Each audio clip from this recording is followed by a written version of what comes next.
La naturaleza de la vida y la naturaleza humana. Saludos mis muy amados amigos, que esta conferencia sea una ayuda y una inspiración para cada uno de ustedes. En esta plática me gustaría especialmente hacer hincapié en la relación que hay entre la naturaleza de la vida y la naturaleza humana, pues hay un vínculo muy directo entre las dos. Muchas veces he dicho esto, no es algo nuevo para ustedes. Sin embargo, muy pocas personas entienden verdaderamente todo el significado de esta conexión. Su concepto de la vida como una entidad en sí es tan confuso y tan ajeno a su personalidad interior que sienten que se trata de fenómenos inconexos cuando consideran su personalidad, sus conceptos, sus sentimientos o la falta de ellos y la manera en que la vida se desenvuelve para ellos. Examinemos primero la naturaleza de la vida desde un punto de vista absoluto, así como relativo. Al hablar de la vida, ¿qué queremos decir en realidad? ¿El número de años que pasamos en este planeta? ¿O la maravilla de vivir como uno entre otros organismos existentes? ¿Pensamos en la vida como algo que tiene un significado o propósito particular, como lo postulan las diversas filosofías o religiones? ¿O vemos la vida meramente como una tarea que uno debe sobrellevar lo mejor que pueda? ¿Es la vida esencialmente favorable o es una fuerza hostil que obra contra ustedes y de la que necesitan defenderse? ¿O finalmente es la vida neutral e indiferente? ¿Cuál de estas cosas es cierta? Ahora bien, amigos míos, la vida es todas estas cosas en un plano relativo, es decir, la vida se manifestará exactamente como crean y la conciban, ni un ápice menos. Si su experiencia de vida y sus conceptos conscientes difieren, esto es prueba de que sus conceptos inconscientes deben de estar de acuerdo con su experiencia de vida real.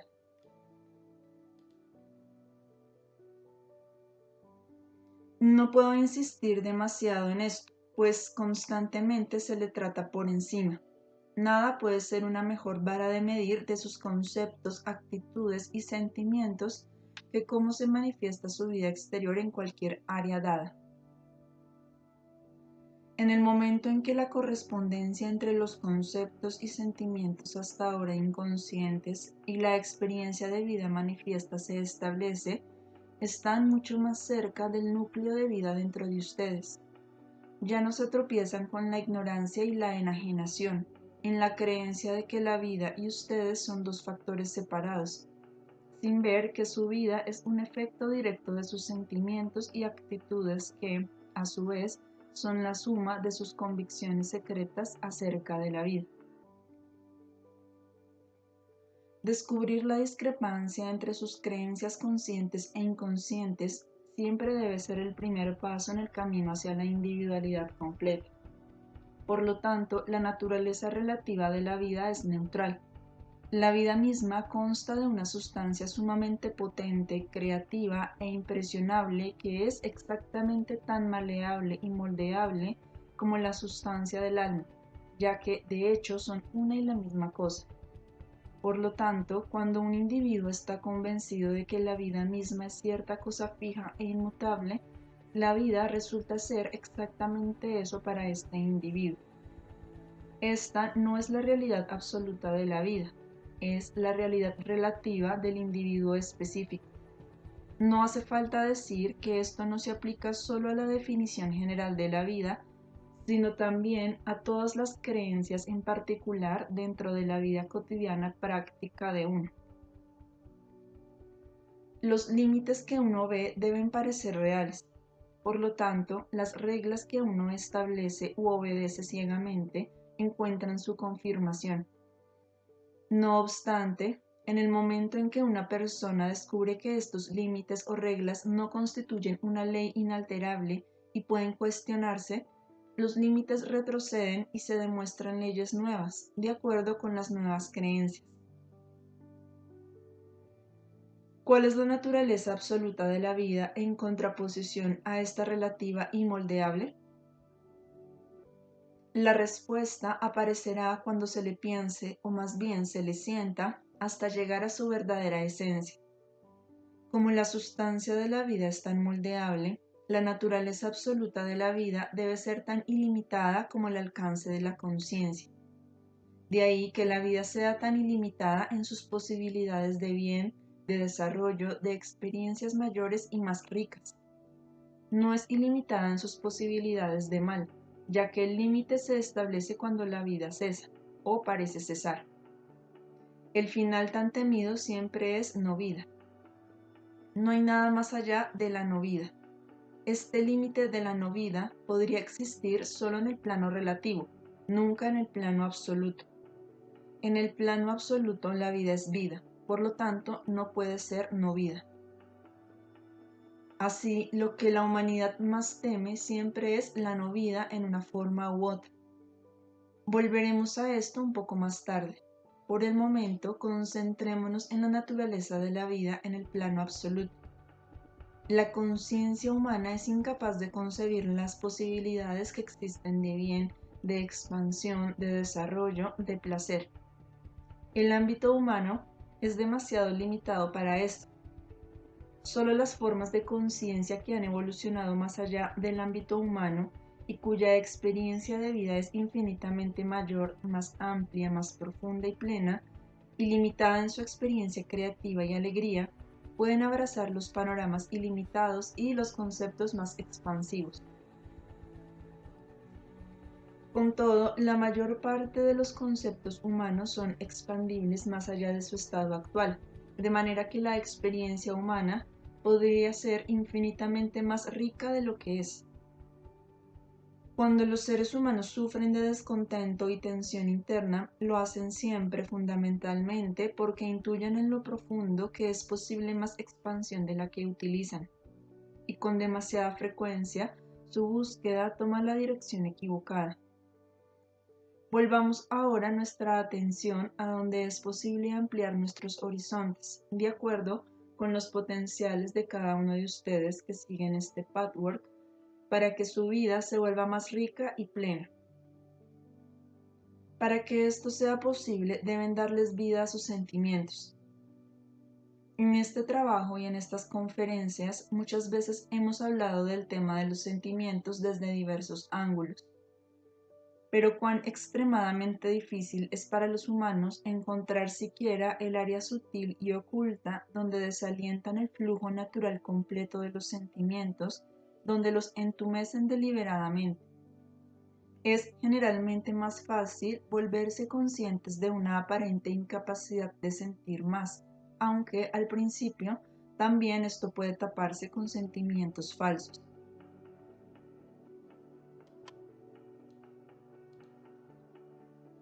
Después de que se elimina la primera capa superficial, y muchas personas no quieren hacer ni esto, encuentran una tristeza acerca de la verdadera falta de sentimientos.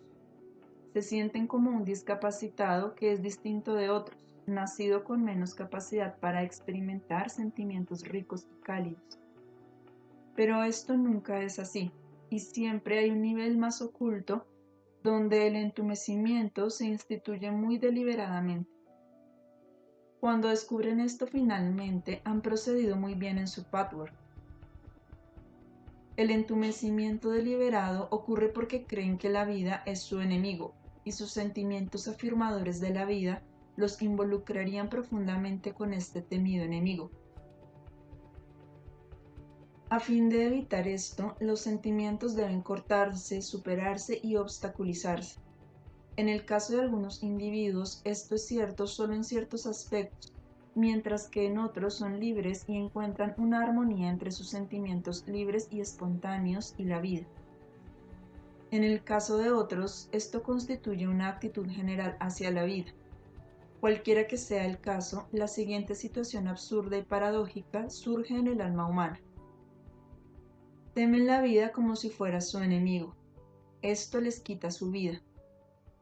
Como los sentimientos afirman naturalmente la vida, sus sentimientos se vuelven también su enemigo. En consecuencia, proceden a sofocarlos y deliberadamente instituyen la no vida, por miedo a la no vida. Como con cualquier problema de la psique humana, este error conceptual produce el aspecto mismo que uno teme y trata de evitar. La defensa contra un error conceptual temido debe de ser tan errónea como el error conceptual mismo, que la vida, así como los sentimientos, son fuerzas hostiles de las que deben protegerse. Los sentimientos naturales siempre afirman la vida, son participativos, gozosos, como también lo es la esencia de la vida, libre de ideas falsas.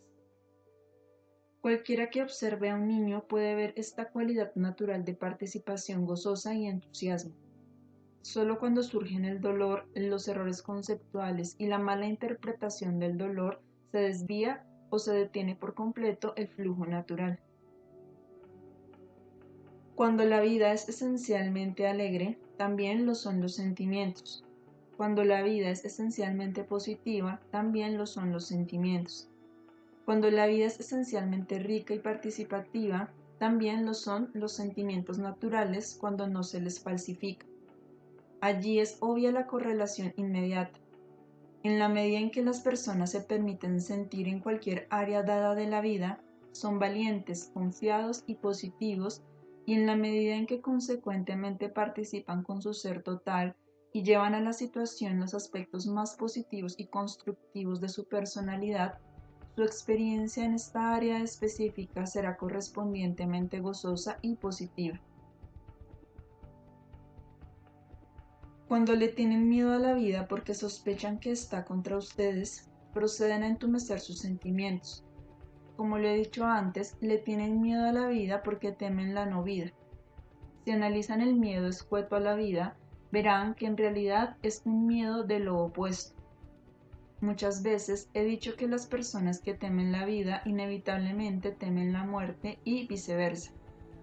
Pero cualquier aprehensión, aparte de la muerte, cuando verdaderamente la analizan, siempre se reduce a una aniquilación personal, a una forma personal de no vida.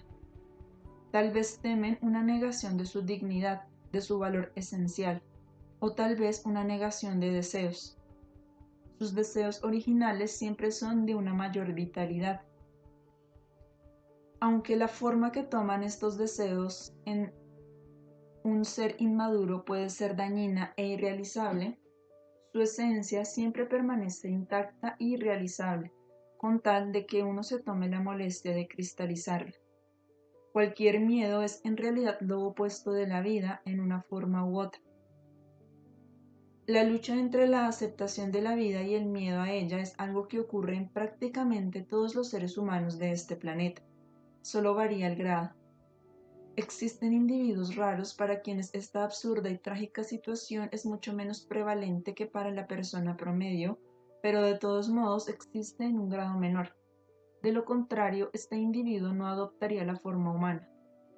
La conciencia no buscaría esta expresión en particular. Cuando profundicen lo suficiente en su trabajo de autobúsqueda, amigos míos, tarde o temprano descubrirán dónde se reprimen, dónde, en vez de afirmar la vida y sus sentimientos, y en lugar de expandirse con sus sentimientos hacia la vida, niegan esta y sus sentimientos y se retraen de la vida, de sus sentimientos y, en consecuencia, pierden contacto con ellos. No se sienten a gusto en su vida, se sienten ansiosos, perseguidos, incómodos. La negación de la vida, la negación de los sentimientos y la negación del ser son una y la misma cosa. Y como la negación implica la no vida, surge el miedo. Por ese miedo uno procede a hacer la cosa misma que agrava la condición de la no vida y el no ser. Cuando encuentren estas áreas dentro de ustedes, habrán dado un paso importante que los lleva directamente de regreso a ustedes.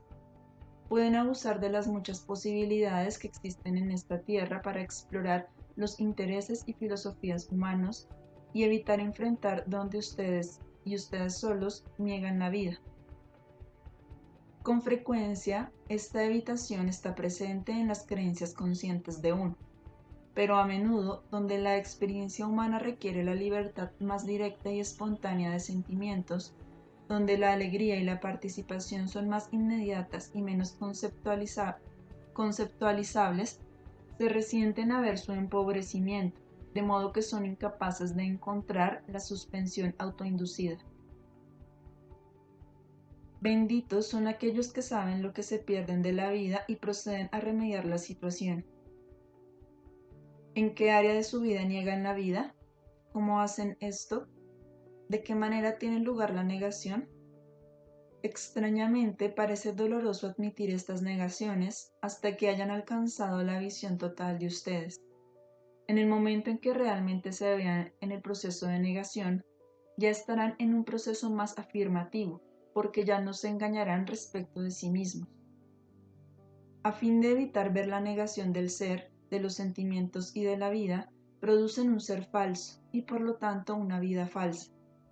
Esta es la razón por la que las personas que saben de la correlación entre el ser y la vida, sus conceptos y su experiencia, suelen preguntarse por qué varía tanto su experiencia de sus ideas conscientes. Lo real se niega y lo falso se sustituye, y esta es la respuesta. Esto explica los conflictos que surgen de los sentimientos falsos. Esta es la razón por la que parecen crearse conflictos cuando uno confía en los sentimientos. Nunca son los sentimientos reales los que producen conflictos. Siempre debe haber una negación de algo en el ser y en la relación entre el ser, la vida u otros.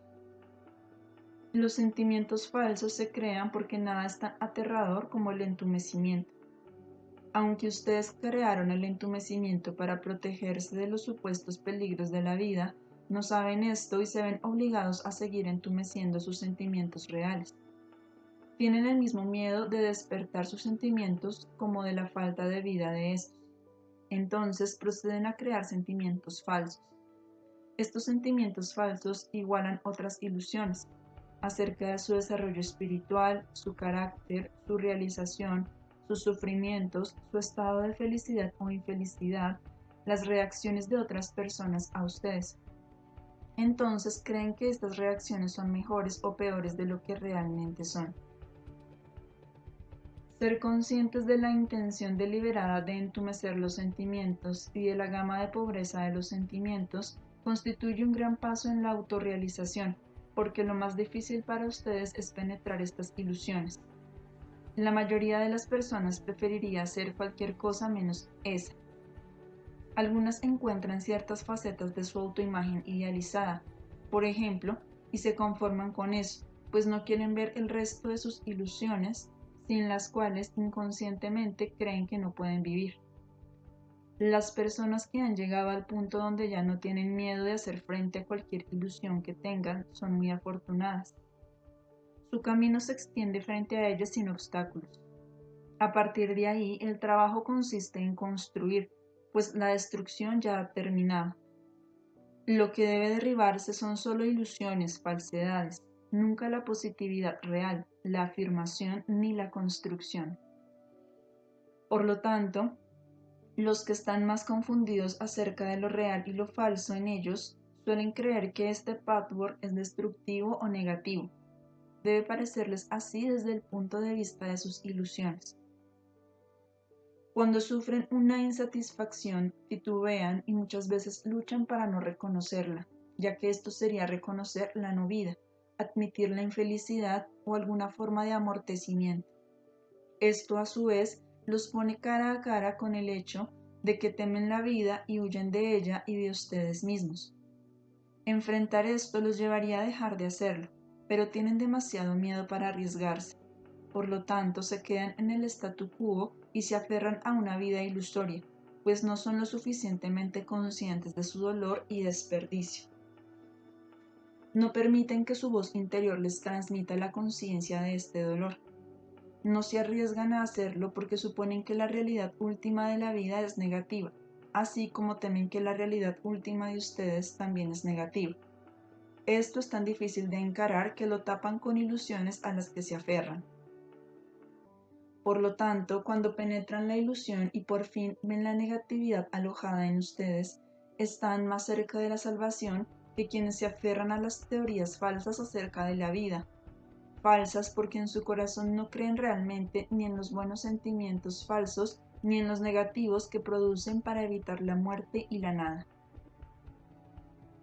Es imposible eliminar las ilusiones a menos que uno encare la discrepancia entre lo que uno cree conscientemente o lo que uno se imagina que cree y hable de ello de labios para afuera, y lo que uno cree en lo más profundo de su alma, donde las emociones, actitudes y conceptos forman una expectativa específica de la vida y crean un clima emocional específico. Donde quiera que exista esta negatividad, oculta o abierta, uno no confía en el bien definitivo de su propia personalidad ni, consecuentemente, en el de nadie más. Existe una gran diferencia entre enfrentar la negatividad en el entendimiento de que aquí estoy negando en lugar de afirmar. Aquí expreso la negación de esta manera específica y una justificación de esta negación mientras niego su existencia. La negación se manifiesta en un esfuerzo continuo de convencerse de adoptar el estado opuesto. La justificación se manifiesta como una visión destructiva y negativa del mundo para justificar un miedo personal. Por lo tanto, el miedo se niega en su forma real. Siempre conduce de regreso a una experiencia personal, nunca a una general. En otras palabras, cuando las personas tratan de explicar una visión nihilista del mundo, ocultan sus miedos, decepciones y sufrimiento privados, y su desconfianza en su propio ser interior, en sus sentimientos, formulando una regla general de que la vida es supuestamente mala. La experiencia personal debe desenterrarse. Por lo tanto, este patchwork debe concentrarse en penetrar las ilusiones. La ilusión que dice estoy realizado cuando uno no se siente realizado. La ilusión que finge que el mundo es malo cuando uno cree que sus sentimientos son inaceptables o peligrosos. La ilusión que ignora una infelicidad en particular. La ilusión que lo vuelve a uno inconsciente de cómo retiene el flujo espontáneo de los sentimientos naturales, y la ilusión que no quiere ver de qué maneras sinuosas puede esto lograrse. La ilusión no se refiere solo a glorificar o embellecer los hechos volviéndolos falsamente más positivos. Tampoco se refiere solo a ignorar factores vagos que necesitarían un reconocimiento conciso a fin de llevar a la personalidad al equilibrio y la verdad. Significa más que negar y no poder verificar un estado interior. Incluso esta no verificación puede ser sutil, pues un estado puede ser admitido a medias sin que ustedes lo vean plenamente. La ilusión también significa producir emociones negativas y reales. Esto también puede ser sutil. Las emociones falsas, tanto positivas como negativas, pueden ser tan sutiles que no es fácil admitirlas. Es muy obvio que los sentimientos falsos se producen cuando uno se convence de tener un sentimiento que no tiene en absoluto. Es menos obvio que los sentimientos son falsos cuando los rudimentos del sentimiento específico realmente existen y en un nivel de conciencia a la persona le encantaría tener esta emoción en particular, pero no puede a causa del bloqueo. Por lo tanto, el sentimiento se manipula, se exagera artificialmente o se dramatiza. De nuevo, esto puede aplicarse a las emociones positivas o negativas. Dramatizar las emociones negativas es tan frecuente como fingir sentimientos positivos. Generalmente van de la mano y pueden encontrarse juntas en la misma psique. Uno se aferra a las heridas, que pueden ser tan ilusorias como la realización fingida o una falta de realización negada. El enojo, la herida y el sufrimiento pueden dramatizarse y uno aferrarse a ellos. Los sentimientos artificiales, tanto positivos como negativos, sirven para aliviar el terror de no sentir, que es un estado de no vida. Ahora bien, ¿cómo pueden conocer la diferencia entre los sentimientos reales y los falsos, la fuente genuina de la vida espontánea y las emociones anunciadas y manufacturadas, instituidas como medio para evitar un terror?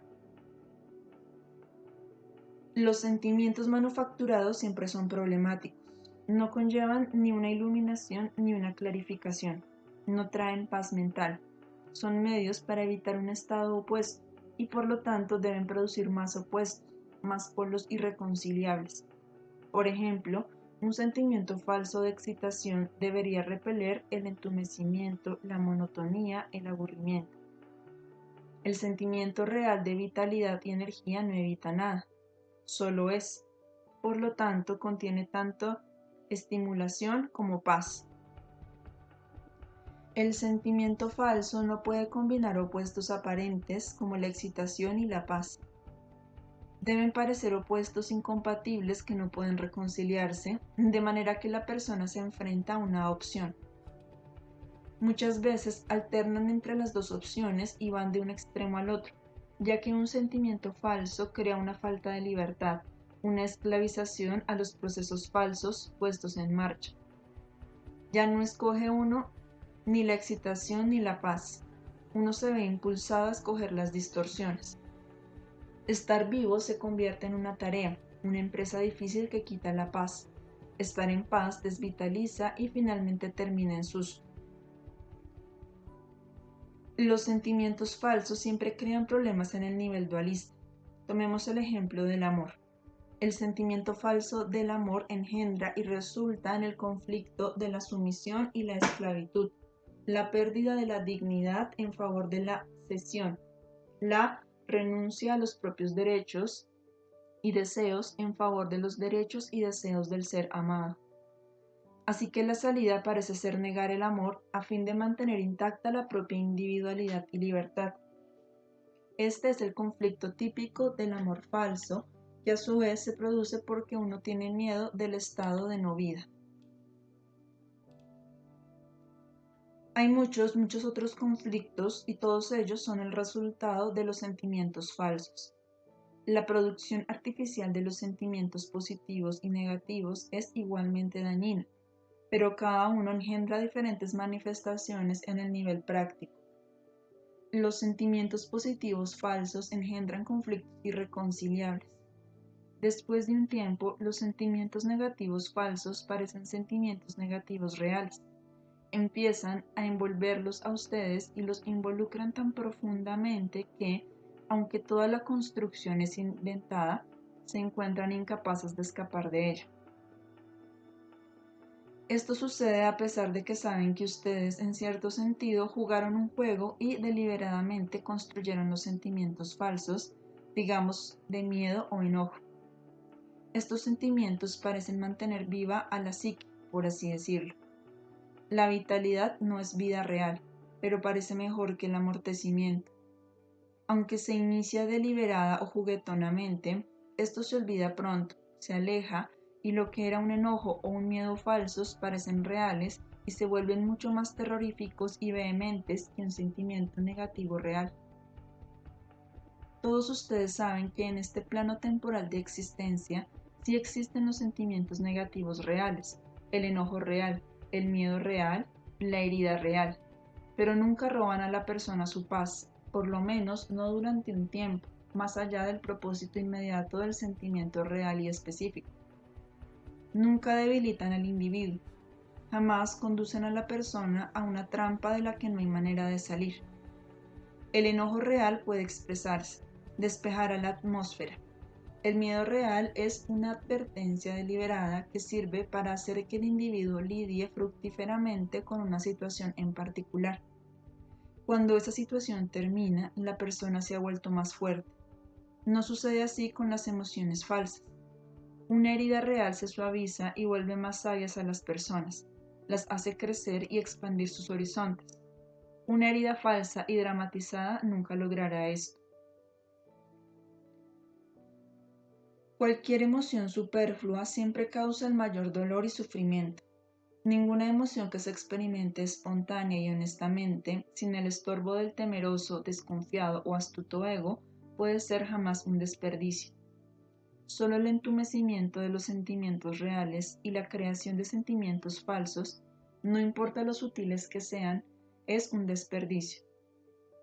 Los sentimientos falsos son el resultado de una reacción en cadena que debilita al ser, desperdicia la vida y enajena al ser del ilimitado centro interior.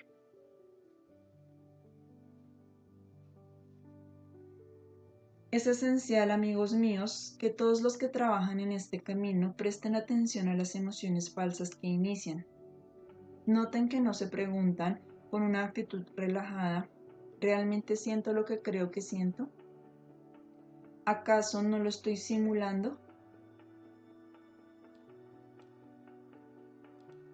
Una vez que lo simulan, el sentimiento los controla.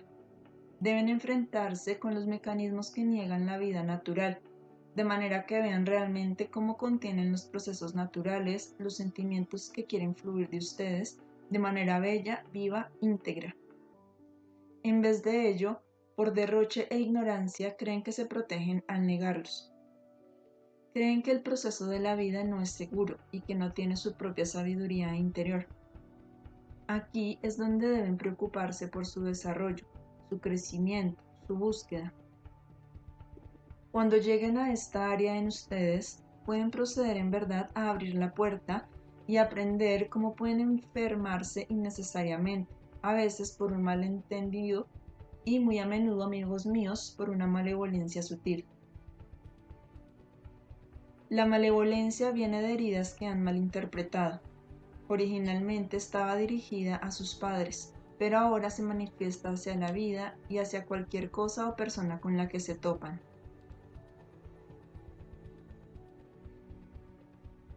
Los que se hallan cara a cara con su negatividad y ven cómo detienen el proceso de la vida negando la corriente vital, están más cerca de la solución que los que niegan e ignoran sus realizaciones y no se dan cuenta de que han creado su propia falta de realización por medio de sentimientos falsos. Las personas que viven una vida falsa con sentimientos falsos muchas veces creen que están más avanzados que aquellos que luchan con la realidad de su negación. Y ahora, amigos míos, ¿tienen preguntas a este respecto? Pregunta.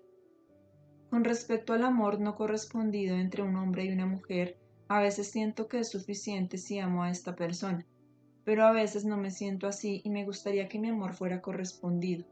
Quisiera saber si hay algo malo en mí. Respuesta. Si hay algo inadecuado en una situación exterior, ello indica la existencia de un problema interior correspondiente. Como no hay nada de misterioso en esto, solo puede haber una respuesta. Debe haber algo en ti que no desea la realización verdadera. Seguramente estás dividido.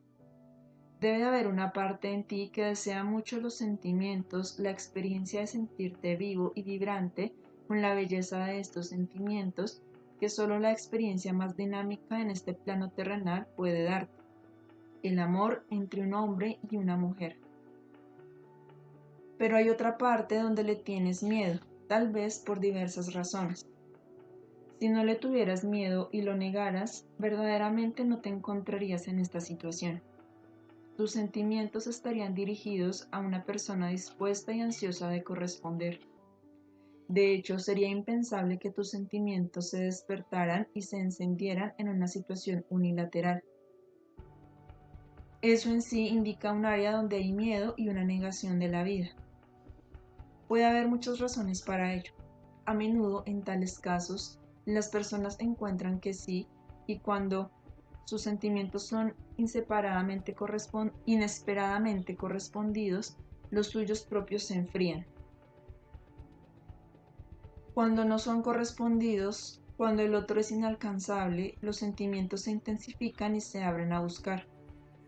Es como si la psique tratara de encontrar un término medio entre querer estar vivo, querer sentir la dulzura y la plenitud de la vida, pero solo se atreviera a hacerlo en la fantasía. Carece de la valentía de crear esto en la realidad. Tienes que verificar cómo y por qué te asustan los sentimientos reales de amor que llegan a tu vida.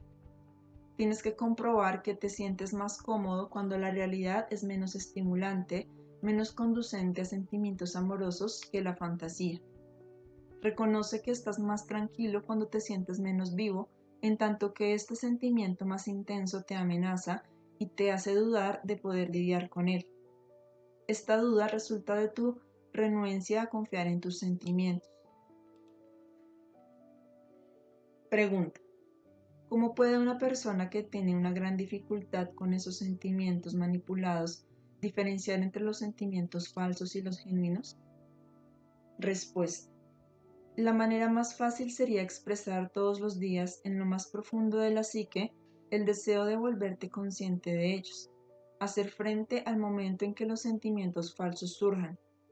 La atención se enfocará entonces con la ayuda de la guía interna que se manifiesta automáticamente cuando en realidad se le desea. Cuando uno desea de verdad volverse consciente de los sentimientos falsos, de ya no engañarse y afirmar la intención simple y firmemente, algo se pone en marcha que atraerá la conciencia. Cuanto más claramente afirmes el deseo y la intención de querer vivir en la realidad y sentir sentimientos reales, más posible se volverá esto. Cuanto más dispuesta esté la personalidad a dejar de lado el engaño y ser y ver valientemente lo que es, más se manifestará sin duda la sabiduría interior desde las fuerzas vitales interiores. La conciencia crecerá, la atención se enfocará con mayor claridad y con mayor comprensión, la diferencia se volverá más obvia. Verás que lo falso es laborioso y lo verdadero es fácil, que lo falso te deja indiferente y lo verdadero produce calidez y vibración. No importa lo pequeño que sea el sentimiento para empezar. Los sentimientos cálidos verdaderos calientan todo el organismo, a toda la persona, cuerpo, mente, alma y espíritu. Cuando decides, esto es lo que quiero, esto es lo que voy a hacer, vivir en la realidad, ver lo falso y detenerlo, y permitir que salga lo real, y sé que esta decisión debe producir sus frutos, sé que lo hará. Algo empieza ya a cambiar en tu interior. Esta es la manera de proceder. Todos los días expresa esta intención con palabras. Exprésala en serio y ve qué hay. Decide invocar las fuerzas subliminales que se alojan en lo profundo del ser real.